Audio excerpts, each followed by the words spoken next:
అలా మేమైతే fruits business start చేసాము.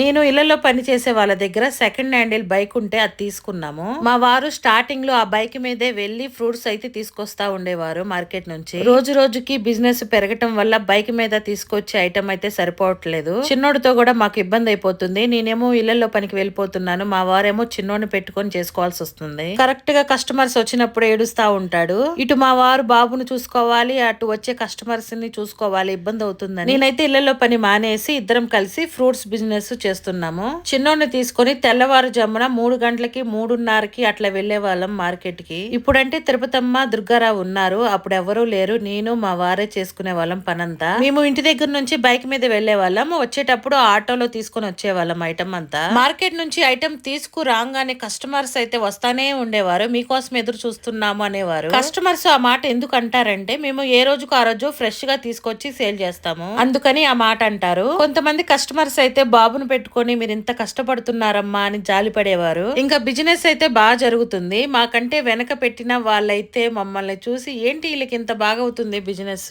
మన దగ్గర కూడా సేమ్ ఐటమే కదా ఉంది, మన దగ్గరికి ఎందుకు రావట్లేదు, వీళ్ళ దగ్గరికి ఎందుకు వెళ్తున్నారు అని చెవులు కొరుక్కుంటా ఉండేవారు. అదంతా ఏసయ్య మా మీద చూపిస్తున్న కృపాని మాకు తెలుసు, వాళ్ళకి తెలియదు కదా, అందుకని అలా చెప్పుకుంటా ఉండేవారు.